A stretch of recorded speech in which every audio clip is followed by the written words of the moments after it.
the successor of Redmi Note 11 Pro, the Redmi Note 12 Pro. I already love the design and pop of color, but besides that, let's take a look at more features.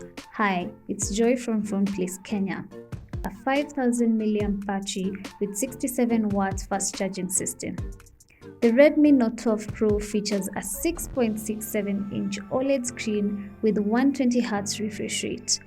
Phoneplace Kenya has two variations of the Redmi Note 12 Pro, a 128GB internal storage that costs 33,600 Kenyan shillings and a 256GB that costs 37,500 Kenyan shillings. Both have a 6GB RAM. The Redmi Note 12 Pro boasts a wide range of cameras. 16-megapixel selfie camera that is capable of taking video shots within a 1080p at 30 fps resolution.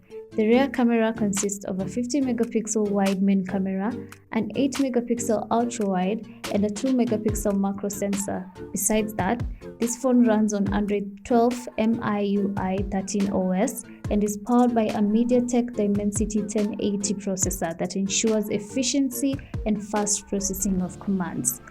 Therefore, the Redmi Note 12 Pro is a good purchase to consider. Where can you get it? You can head over to our physical store at the Bazaar Plaza Mezzanine 1 unit, or you can place an order at our website www.phoneplacekenya.com.